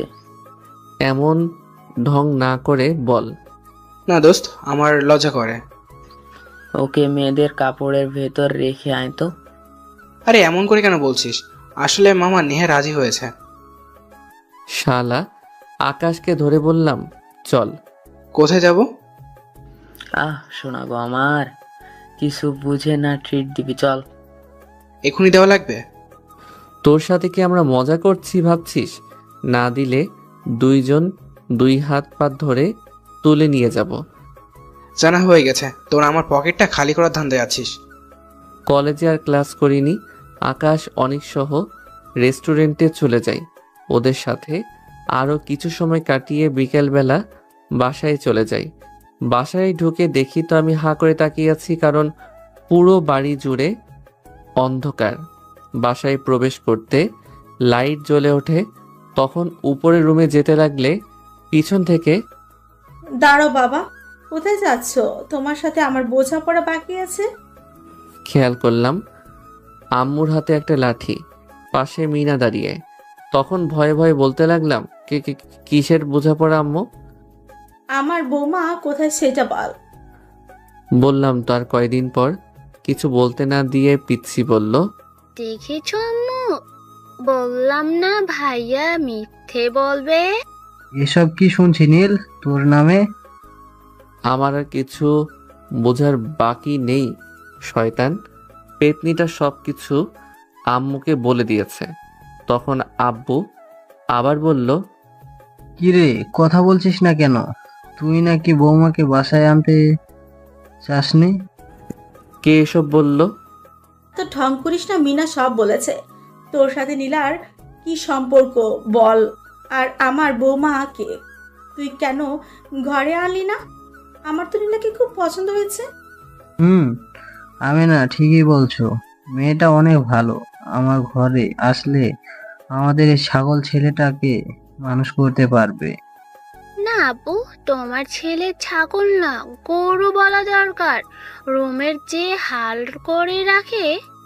ওই পেতনি তোকে কিন্তু আমাকে একটা ভেঙচি দিয়ে আম্মুর পিছনে লুকিয়ে যায়। তখন হঠাৎ করে আমার ফোনে একটা কল আসে। হ্যালো, কে?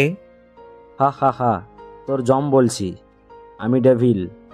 কি ভেবেছিস তোকে আমি এত সহজে ছেড়ে দিব না? এত সহজে না। তোকে 12 ঘন্টা সময় দিচ্ছি, এর মধ্যে তুই যদি না আসিস তাহলে তোর বউকে আমি শেষ করে দিব। ডেভিল, তোকে আমি ছাড়বো না। আমার নীলার যদি কিছু হয় তোকে আমি কেটে কুকুরকে খাওয়াবো। কি হয়েছে? নীলাকে ডেভিল তুলে নিয়ে গেছে। ও কোথায় আছে বলছে না। আমি কিছু জানি না, তুই যেভাবে হোক আমার বৌমাকে বাঁচিয়ে আন। আমি পুলিশকে কল করে সব কিছু বলছি। দাঁড়াও, আমি আকাশ আর অনিককে কল করি, তুমি পুলিশ নিয়ে রেডি থাকো। তখন আমি আকাশ আর অনিককে কল করে সব কিছু বলি। ওরা কিছু সময়ের মধ্যে চলে আসে। এখন কি করবি? তুই তো ঠিকানাও জানিস না। আমি নীলার ফোনে একটা ট্র্যাকিং অ্যাপ নামিয়ে রেখেছি, তাই ওর লোকেশন আমরা খুঁজে পাবো। আমি লোকেশন দেখি আমাদের কলেজের পিছনের পুরনো বাড়িতে। এটা তো আমাদের কলেজের পিছনে। আমি বাইক বের করছি, তোরা তাড়াতাড়ি বের হ। আমি আকাশ সহ বাইকে করে লোকেশনের দিকে যেতে লাগলাম।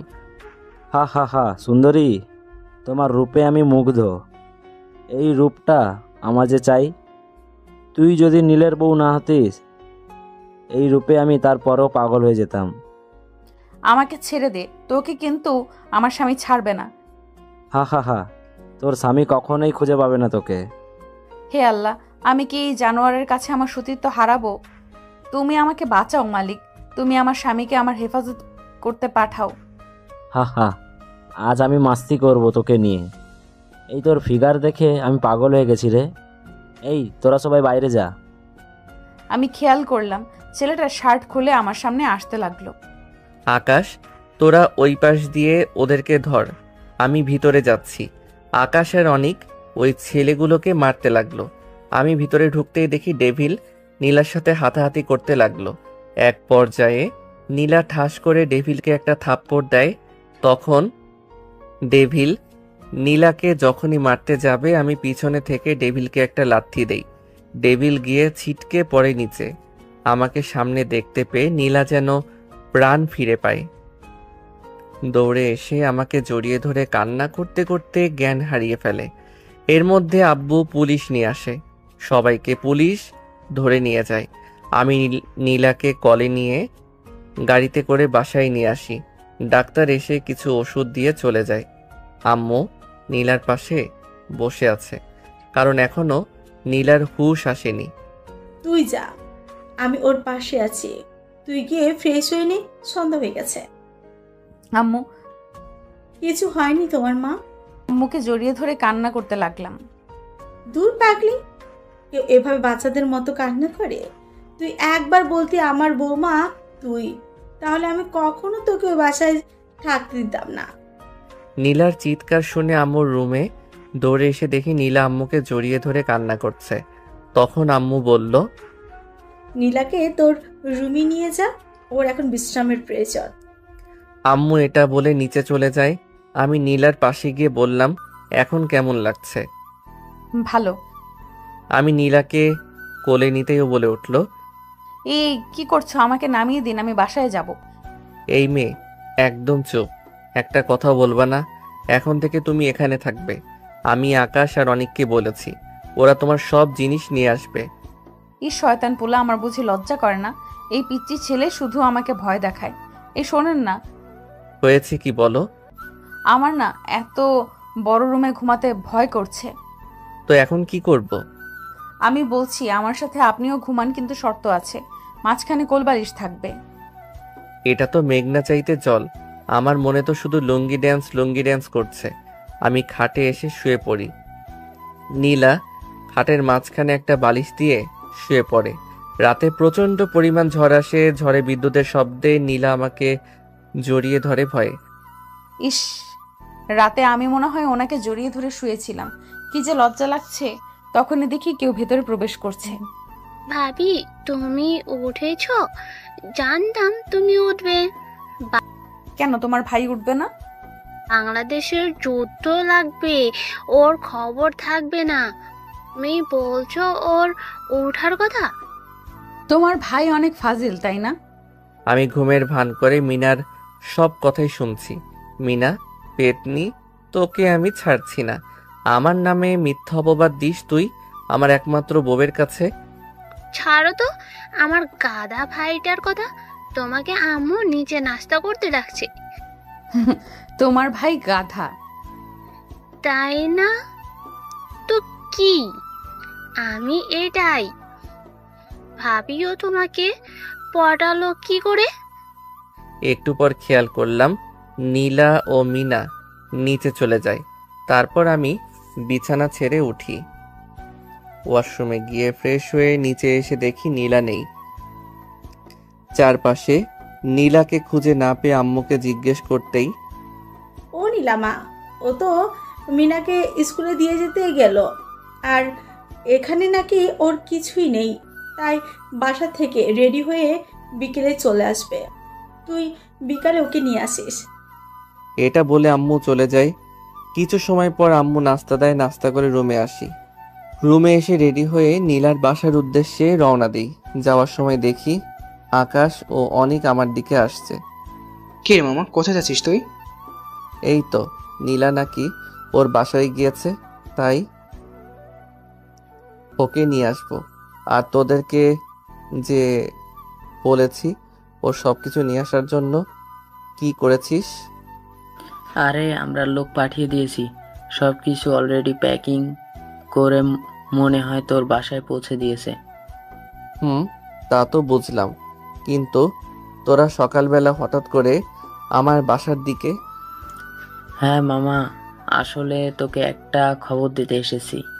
কি খবর বল? না, আমার খুব লজ্জা করছে। এই আকাশ, তুই বল না। আহা শোনা গো আমার, সেদিন তো খুব বড় করে আমার কথা বলেছিস। আসলে মামা হয়েছে কি, ওই শালার আগামীকালকে এঙ্গেজমেন্ট হবে, তাই পার্টি দিয়েছে। তাই সন্ধ্যায় তুই ভাবিকে নিয়ে পার্টিতে যাবি। কিছু সময় পর খেয়াল করলাম ওয়াশরুমের দরজা খোলার শব্দ। তখন নীলা তোয়ালে পেঁচানো অবস্থায় ওয়াশরুম থেকে বের হয়ে আসে। এই আপনি এখানে কেন? নীলাকে এমন অবস্থায় খুব হট দেখাচ্ছিল, আমি যেন ওর থেকে চোখ ফিরাতে পারছি না। দেখ শয়তানটা কিভাবে তাকিয়ে আছে। আমাকে দেখে লজ্জায় নীলা আবার ওয়াশরুমে চলে যায়। ভিতর থেকে কথাগুলো বলতে থাকে। নীলার জন্য কিনে রাখা ড্রেসটা ওর সামনে দিয়ে বলি, এটা পরে আসো। না, আমি পারবো না, আপনি এখান থেকে যান। তুমি এটা না পরলে আমি যাব না। না, আমি পরবো না, আপনি এখান থেকে যান। কি, তুমি এটা পরবে না? না, পরবো না এটা। এটা বলে ওয়াশরুমে ঢুকে যায়। নীলা আমাকে ভিতরে ঢুকতেই দেখে পিছাতে যেতে লাগলো। আমি ওর হাত ধরে একটা হ্যাঁচকে টান দিই, সোজা গিয়ে আমার বুকে এসে পড়ে। তখন নীলার গোলাপি ঠোঁট জোড়া নিজের দখলে করে নিই। শয়তানটা আমাকে জোর করে কিস করে দেয়, প্রায় 5 মিনিট পর ছেড়ে দেয়। আমি হাঁপাতে থাকি, তখন আবার বলে, কি এখন পড়বা নাকি? না না, পড়ছি, যান আপনি বাইরে। আমি ড্রয়িং রুমে চলে যাই। নীলা রেডি হচ্ছে, ওকে নিয়ে আজকে হাঁটতে যাব। কিছু সময় পর নীলা রেডি হয়ে আমার কাছে আসে। ওকে দেখে তো আমি সেই পরিমাণ ক্রাশ খাই। একটা মানুষ এত সুন্দর কি করে হয়? আমি হাঁ করে ওর দিকে তাকিয়ে আছি। কি আজব রে, এইভাবে এলিয়েনের মতো তাকিয়ে থাকার কারণ কি? আগে কখনো দেখোনি নাকি? এই যে কি হলো, কোথায় হারালেন? নীলার কথাই হুঁশ ফিরে আসে। তোকে কই, কিছু না তো, চলো। চলো মানে? আমরা আজকে একটু ঘুরতে যাব। আমি যাব না। যাবে না? না। নীলার কোমরটা ধরে টান দিতেই ওর ঠোঁটটা আমার ঠোঁটের সামনে চলে আসে। ওর পাতলা শাড়িতে নাভির তিলটা দেখা যাচ্ছে। আমি নীলার নাভিতে হাত দিতেই ও চোখ বন্ধ করে নেয়। আমার মুখের সামনে এনে বলতে থাকে, কি যাবে নাকি? আবার দেওয়া লাগবে? না না, আমি যাচ্ছি। এই তো লক্ষ্মী মেয়ের মতো রাজি হয়ে গেলে। তখন নীলাকে নিয়ে রিকশায় করে সারাদিন ঘোরাঘুরি করি। সন্ধ্যার সময় ওকে নিয়ে একটা শপিং মলে ঢুকতেই, এখানে কেন নিয়ে আসলেন? আরে ভিতরে আসো, ভয় পাওয়ার কিছু নেই। আমি আগে কখনো এত বড় শপিং মলে আসিনি। উনি আমাকে জোর করে শপিং মলের ভেতরে নিয়ে যায়। নীলাকে একটা দোকানে নিয়ে অনেকগুলো শাড়ি দেখাতে থাকি। অনেক খোঁজার পর আমার আর নীলার জন্য এক কালারের একটি শাড়ি আর পাঞ্জাবি নেই। এরপর দোকান থেকে বাসায় চলে আসি নীলাকে সাথে নিয়ে। পিছনে আসার সময় নীলা কিছু বলতে চেয়েছিল, ওকে কিছু না বলতে দিয়ে চলে আসি। বাসায় আসতেই আম্মু, কিরে সারাদিন কোথায় ছিলি? তোকে কয়বার আকাশ আর অনেক কল করেছে, তুই ধরলি না? ফোনটা হাতে নিয়ে দেখি ফোনটা অফ হয়ে আছে। তখন আম্মু আবার, নীলাকে নিয়ে যে আজকে অনেকের এঙ্গেজমেন্টে যাওয়ার কথা ছিল, এখন যা নীলাকে নিয়ে উপরে যা।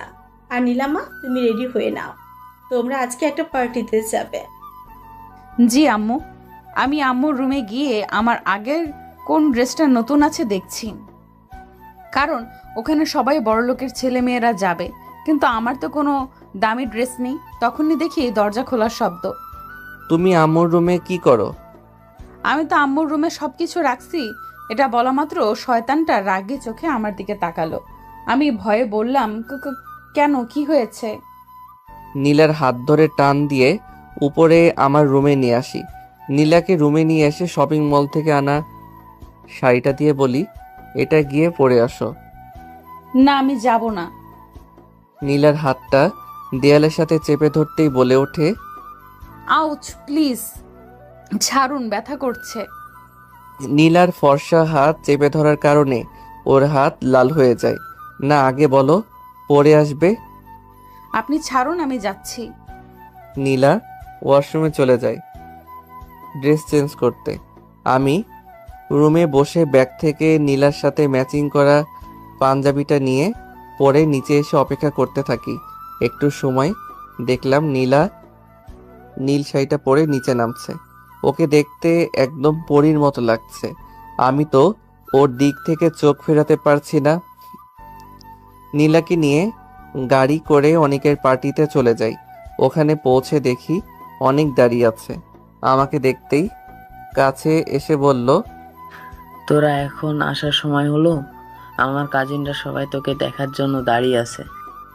আমি নীলাকে একটা টেবিলে বসিয়ে দিয়ে অনেকের কাজিনদের সাথে দেখা করতে গেলাম। আমি খেয়াল করলাম আমি মেয়েগুলোর কাছে যেতেই তখনই নীলা আমার পিছু পিছু আসতে লাগলো। তাই ওকে আরো একটু রাগানোর জন্য অনেকের কাজিনদের সাথে হেসে হেসে কথা বলতে লাগলাম। জীবনে কি ছেলে দেখেনি যে আমার পিচ্চি জামাইকে নিয়ে ওদের এমন করতে হবে? আমি পিছনে লক্ষ্য করলাম নীলা রেগে গজগজ করতে করতে পেছনে একটা টেবিলে এসে বসলো। আমি ফারজানার সাথে কথা বলছিলাম, তখন আকাশ এসে বলল, নীল, কাম তো সারছে। ভাবি তো তোর এসব দেখে রাগের মাথায় জুস ভেবে হুইস্কি খেয়ে ফেলছে। আমি গিয়ে দেখি নীলা মাতলামো করছে। তখন কোনো রকম নীলাকে গাড়িতে উঠিয়ে বাসায় নিয়ে আসি, কোলে করে রুমে নিয়ে যাই। রুমে যাওয়ার পরে নীলা মাতাল অবস্থায় বলতে লাগলো, এইদিকে, আমি কি দেখতে হট না? তুমি তো খুব সুন্দরী। তাহলে তুই ওই মেয়েগুলোর সাথে এইভাবে মিশতে গেলি কেন? আমাকে কিস কর। না ম্যাম, আমি পিচ্ছি, ছেড়ে দেন। চুপ, তোকে আমি আজ ছাড়বো না। আজকে তোকে আমি রোমান্টিক অত্যাচার করব। নীলার এসব কথা শুনে আমি ফোন বের করে সব ভিডিও করে রাখি। এরপর নীলা আমার উপর ঝাঁপিয়ে পড়ে। বাকি কথাটা না হয় ইতিহাস থাকুক। ইস, রাতে ওদের এখানে কি একটা নতুন জুস খাওয়ার পর আমার মাথাটা প্রচুর পরিমাণ ঘুরছিল।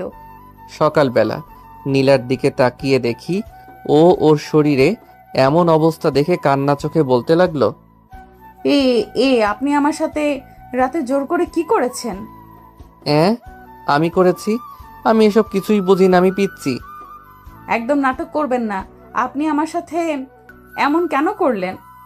জানি আমি, ওকে এখন বোঝানো সম্ভব না।